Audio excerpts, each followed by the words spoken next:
Stockholm Syndrome, it's not about love, it's not about loyalty.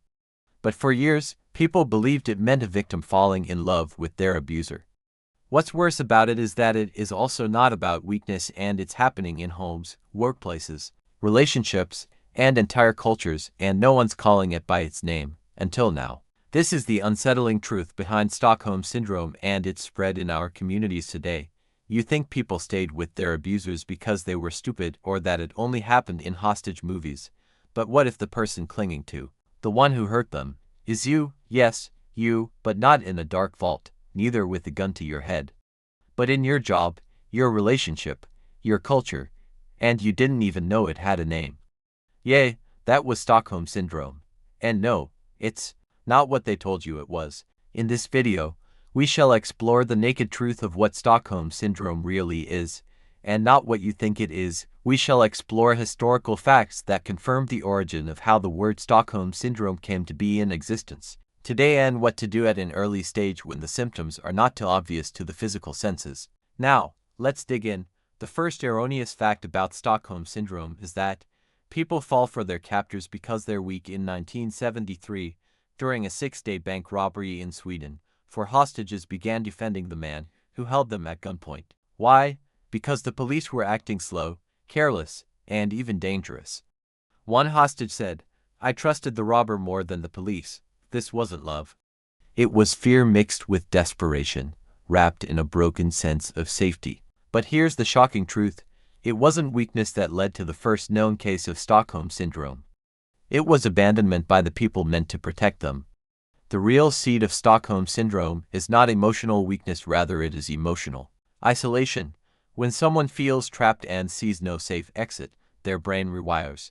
If I can't escape the threat, I must find a way to live with it, maybe even please it. Some of the harsh realities of the evidence of Stockholm Syndrome today are instances when families or institutions gaslight victims into staying silent. Organized systems that ignore abuse or shame people for speaking out, police or leaders who take sides with abusers, leaving victims to fend for themselves.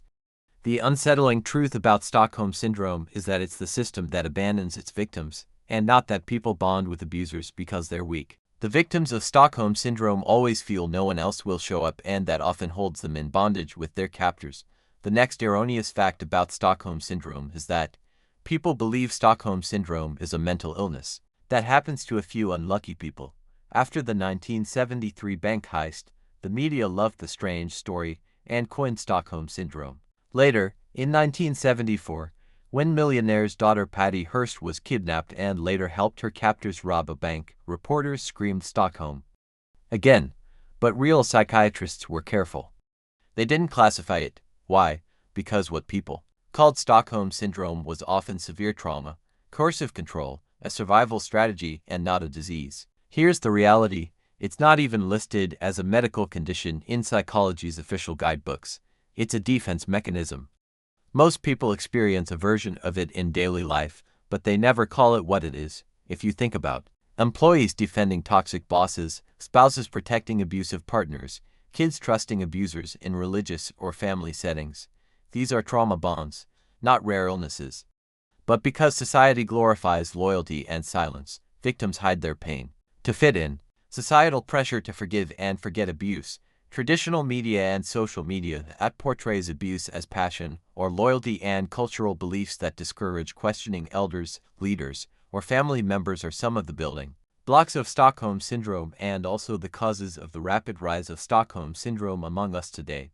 Anywhere that makes pain feel normal and escape feel impossible is a great enhancer of the Stockholm Syndrome, and most people are in that cage of what is not even a real medical condition, but rather invented by the media. Another erroneous fact about Stockholm Syndrome is that people think it only happens in hostage situations. During colonial times, many enslaved people began to adopt the beliefs, religion, and even surnames of their oppressors. In some cases, they defended those systems, not because they loved them, but because their identities and options had been erased. In religious cults like Jonestown or NXIVM, members stuck with abusive leaders out of fear, shame, and the belief they had no value outside the group. Stockholm Syndrome doesn't always come with chains or guns. Sometimes it comes with manipulation that is disguised as mentorship, love that's tied to control, rules that punish leaving more than staying, and people stay because the outside world feels more terrifying than the cage they've gotten used to.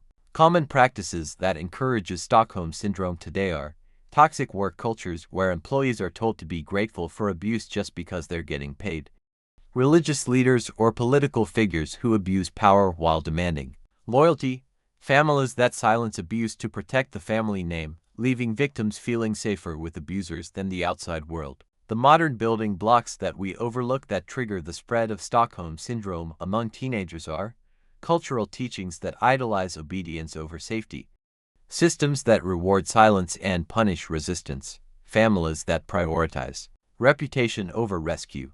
The haunting truth is that Stockholm Syndrome can happen in entire cultures, homes, and even churches.